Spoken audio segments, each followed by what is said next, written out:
मकान आपकी पसंद का होता है। यहाँ बेडरूम बना दो, यहाँ बाथरूम बना दो, इसमें ये टाइल्स लगवा दो, इसमें ये मार्बल लगवा दो, इसमें ये कर दो, नल ये वाली डिजाइन का लगवा। मकान आपकी पसंद का होता है, पर मसान शंकर की पसंद का होता है। मकान आप पसंद करोगे, शमशान शंकर पसंद करेगा कि कौन से शमशान में तुझे जलाया जाएगा, कौन से मशान में तुझे ले जाया जाएगा, वो पसंद करेगा। और पूरी जिंदगी निकल जाती है लोगों की।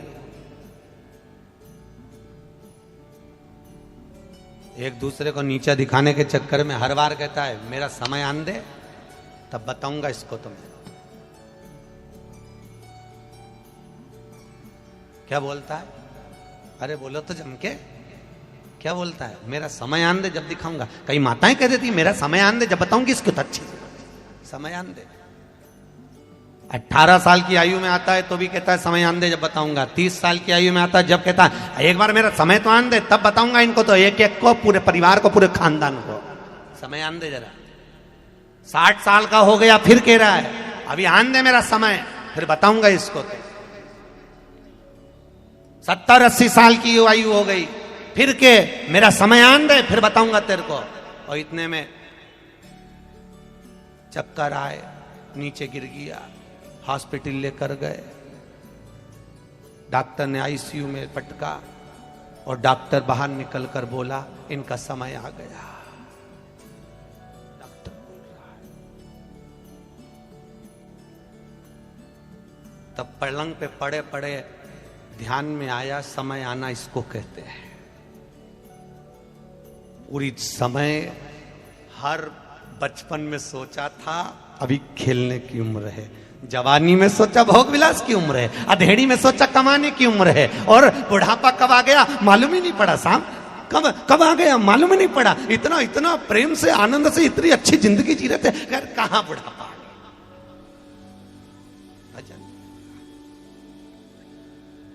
अभी क्या करें? कई लोग कहते हैं अभी कोई भजन करने की उम्र है, अभी थोड़ा समय आए जब करना।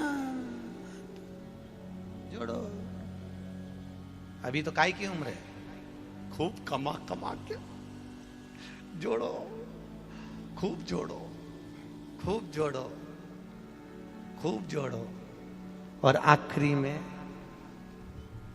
फिर यहीं, अरे बोलो तो यहीं छोड़ो। और इतना जोड़ जोड़ के मरा, आखिरी में इतना बड़ा फोटो दीवार पे टंगा, इतना जोड़ा, कितना बड़ा फोटो। और पूरी जिंदगी रो रो के काम कर कर के रो रो के मर गई, पर आखिरी में जो फोटो टंगा वो इस्माइल वाला था। इस्माइल, उसमें रो नहीं रही है। तुमने किसी के यहाँ गए होगे और फोटो देखा किसी का रोता हुआ? अरे बोलो जम के। जित्तों की दीवार पर किसी सेठ के यहाँ, किसी अन्य व्यक्ति के यहाँ, किसी के यहाँ भी तुम जाना, तुम्हारे घर में ही देख लेना, अगर तुम्हारे दादा परदादा का किसी का फोटो लगाओ तो रोता हुआ था, भले उनने रोते हुए जिंदगी निकाल दी, भले रो रो के मर गए, पर जब भी फोटो टंगा इस्माइल का, और उसमें भी एक माला टंग रही, वो भी प्लास्टिक की, और ऊपर से चल रही हवा और माला यूं यूं झूल रही, और अम्मा इस्माइल दे रही। क्यों माला क्यों झूलती है और माँ इस्माइल क्यों देती है? वो अम्मा फोटो में टंगी टंगी इसलिए इस्माइल देती है क्योंकि हम भी जोड़ जोड़ के मर गए, यहाँ टंगा, एक दिन तू भी यहीं टंगेगी, तुझे भी यहीं टंगा, जोड़ और आखिरी में छोड़। इससे तो अच्छा ये भागवत ज्ञान गंगा यज्ञ समिति, ये बहुत चतुर है, इन्होंने सोचा भैया आखिरी में यहीं छोड़ना, इससे अच्छा कथा भागवत कराओ, सत्संग कराओ, और आग लगे बस्ती में अपन रहो, मस्ती में क्या करना। और मौका दिया आपको ये भागवत ज्ञान गंगा यज्ञ समिति ने कि थोड़ा धन सत्कर्म में लगाइए। अभी हमने सुना कि महाराष्ट्र के इस क्षेत्रों में अकाल पड़ा हुआ है, पानी नहीं है, बड़ी आफत चल रही है महाराज। तो ये आखिर पड़ा तो पड़ा क्यों, इसका कारण क्या है? अरे बोलो तो सही। नरसिंह मेहता तो जहां अकाल पड़ा था वहां भजन गाने बैठता था तो पानी टपका देता था। जरूर मुझे लगता है तुम्हारे भजन में कमी हो गई, इसलिए भगवान ने भी हाथ रोक लिया। तुम भजन करो, वो देने में कमी नहीं करेगा, ये पक्का है। उसके यहाँ हिसाब किताब बराबर है, बिल्कुल बराबर। समय समय पर भजन करो, दिखावे का भजन नहीं होना, भजन करो। दुकान पर बैठकर जो तुम कमाओगे, हम फिर निवेदन करेंगे। कई लोग दुकान पर बैठे बैठे सोचते हैं, कई लोग कहते हैं महाराज जी हमारी तो दुकान तक आवाज आ रही है, इसलिए हमको आने की जरूरत ही नहीं पड़ती, हम कथा में इसलिए नहीं आते, हमारे यहां तक आवाज आ रही। हमने कहा तुम्हारे यहां तक आवाज आ रही तो तुम कथा में नहीं आओगे? नहीं। तो हमने कहा भागवत जी पढ़ी है कि नहीं? सुनी है कि हाँ? तो हमने कहा भागवत जी में भगवान कृष्ण के पास में रुक्मणी जी ने पत्र भेजा था, याद है आप लोगों को?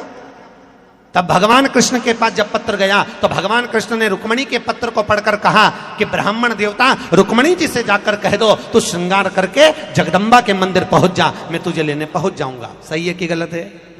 अरे बोलो जम के, हाँ हुंकारा भरते जाओ, मालूम पड़ते जाए मेरे को कि सही है। तू जगदम्बा के मंदिर पहुंच, मैं तुझे लेने पहुंच जाऊंगा। भगवान ने ब्राह्मण देवता से ही कहा था कि तू तैयार होके ओटले पे खड़ी मिलना।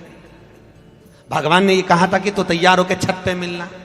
अरे बोलो तो सही, बोले थे? भगवान ने ये बोला था कि तू तैयार होके तेरे घर के बाहर खड़ी मिलना? नहीं, भगवान ने कहा श्रृंगार करके जगदम्बा के मंदिर जा, मैं तुझे लेने पहुंच जाऊंगा। क्योंकि भगवान भागवत के माध्यम से, दसम स्कंद के माध्यम से भगवान ये बताना चाहते हैं कि तू मेरे दरवाजे तक पहुंच जा, फिर अंतिम अवस्था में मैं तेरे दरवाजे पर पहुंच जाऊंगा। तेरे मंदिर में आना मेरा काम है और मेरी बिगड़ी बनाना तेरा काम है। हमें पहले उसके दरवाजे जाना पड़ेगा। दुकान पर बैठकर जो कमाया वो परिवार वालों के लिए कमाया, और इस कथा के पंडाल में बैठकर जो तुम कमाई कर रहे हो राम नाम, कृष्ण नाम, शिव नाम की, ये किसी दूसरे की नहीं है, ये अपनी कमाई है। वहां जो कमाया वो यहीं छूट जाएगा, और यहां 3 घंटे जो तुम भगवान का भजन कर रहे हो ये वहां तक जाएगा, ये छूटना नहीं है, वहां तक लेकर जाएगा।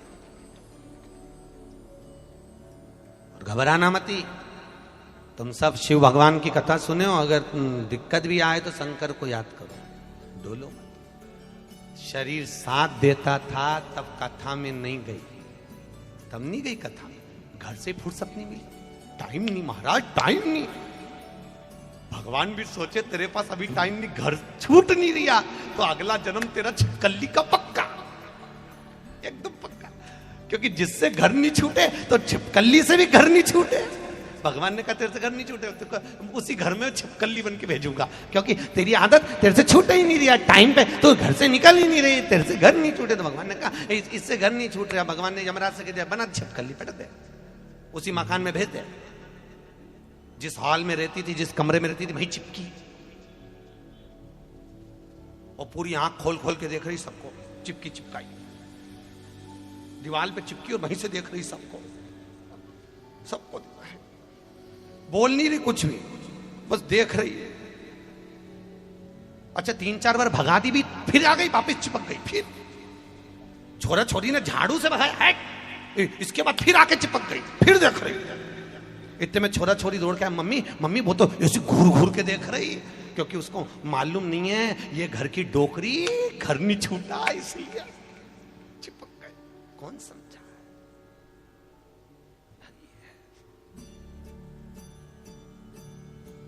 कौन कौन बनना चाहता है छिपकली बता दो, आज बिल्कुल पक्का कर ले अपन। अब तुम तो घर छोड़कर आई हो, परिवार छोड़कर 3 घंटे कथा में आई हो, तुम्हारी चिंता नहीं है, जी जियो मेरे को, जो नहीं आई दिक्कत उसकी है। वो कहते ना तेरा क्या होगा रे कालिया, तकलीफ उसकी है,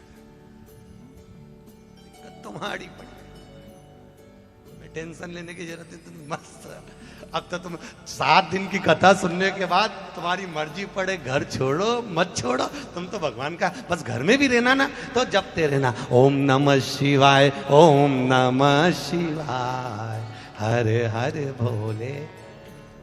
बस घर में जहां रहो बस जपते रहो, काम करते रहो और नाम जपते रहो। तुमसे ये नहीं कहा कि माला पकड़ के बैठो, माला भी नहीं पकड़ना अपन, वहां चलते फिरते जपो, क्योंकि अंतिम समय में माला पकड़ने की टाइम नहीं रहेगा। रहेगा क्या? तुम्हारे प्राण छूट रहे हो, और प्राण छूटते समय तुम बहू से थोड़ी ना कहोगे कि मेरी माला ला दे, उसके बाद ही मरूंगी, और मालूम पड़े बहू माला लेने गई उतनी देर में निपट गई, तो माला के चक्कर में नहीं। हाँ जपो, और जब तक हाथ पैर साथ दे तो खूब जपो। माला माला जपने में तो माला जपना कोई साधारण बात है क्या? दुकान पे काय के लिए लोग बैठते हैं? क्या करने के लिए बैठते हैं दुकान पे? है कमाई करने के लिए। अरे बोलो तो सही, माल कमाने के लिए बैठते कि नहीं बैठते? तो हमारे यहां सीधी सीधी बात बोली गई है, माला माल बनना है किसी को। कौन कौन बनना चाहता है? हाथ उठाओ जल्दी से, माला माल जो बनना चाहता है। बस एक दो ही लोग हैं माला माल बनना चाहते, बाकी सब भिखारी बनना चाहते हैं। अरे बोलो तो सही, माला माल बनना चाहते हो ना? तो माला माल बनने के लिए सबसे पहला शब्द क्या लिखा है? माला माल बनने में सबसे पहला शब्द कौन सा है? माला, फिर आया माल। पहला शब्द क्या है? माला माल। तो पहला शब्द क्या है? माला फिर माल। तो सीधी सीधी शिव पुराण कह रही है कि माला को पकड़ोगे तो माल अपने आप आएगा, अपने आप। पर दुनिया के लोगों ने माल के चक्कर में माला छोड़ दी, तो ना तो वो माला के रहे ना माल के रहे। अब आपको अगर माला माल बनना है तो माला पकड़ने की जरूरत नहीं, केवल माला के रूप में भगवान का भजन करो, भगवान का नाम जाप करो और भगवान को जपते रहो। तुम्हारी मर्जी पड़े राम जपो, तुम्हारी मर्जी पड़े कृष्ण जपो, तुम्हारी मर्जी पड़े ऋषभ जपो, तुम्हारी मर्जी पड़े शिव जपो, तुम्हारी मर्जी पड़े पांडुरंगा जपो, तुम्हारी मर्जी पड़े कृष्ण जपो। तुम्हारे मन जिसमें रम जाए, तुम्हारा चित्त जिसमें रमे, तुम्हारा मन जिसकी ओर आसक्त हो जाए, तुम उसको भजो। क्योंकि संत तुलसीदास बाबा ने लिख दिया कल युग। इसलिए नहीं, समिति के लोगों ने रात को कथा इसलिए रखी है क्योंकि आधी रात को गश्ती वाले चिल्लाते हैं ना, तुम्हारे यहां निकलते हैं सीटी बजा के, जागते रहो। इधर आते हैं कि नहीं आते? अरे बोलो तो सही, आजकल बोलते नहीं, आजकल सीटी बजा देते हैं, डंडा बजा देते हैं, जागते रहो। वो आधी रात को इसलिए चिल्लाते हैं कि रात को जाग जाओ, नहीं तो तुम्हारी तिजोरी का माल चोर चुरा कर ले जाएंगे। उसी तरह इनको मालूम है शाम के समय कथा रखेंगे, रात्रि के समय पर, तो संत भी आकर जगाने का प्रयास करेंगे कि अभी भी मौका है, जाग जाओ, नहीं तो तिजोरी का माल जैसे चोर ले जाते हैं, उसी तरह इस आत्मा चित्त वृत्ति को कहीं काम लोभ विषय वासना चुरा कर ना ले जाए। इसलिए जागने का मौका है, जागो, अभी मौका मिला है, जागो, अभी मौका मिला। कुछ नहीं बिगड़ा, अभी भी कुछ नहीं बिगड़ा, सब यही। आज कौन से दिन की कथा है? जम के बोलो जरा। चौथे दिन की कथा। और कोई साधारण नहीं होती चौथी अवस्था। पहली अवस्था बचपन, दूसरी जवानी, तीसरी अधेड़ी, चौथी बुढ़ापा। और शास्त्र उठाकर देखिए, दशरथ जी के घर में अगर बेटा आया था, राम जी आए थे तो चौथी अवस्था में आए थे। नंद बाबा के यहाँ कृष्ण आए थे तो चौथी अवस्था में आए थे।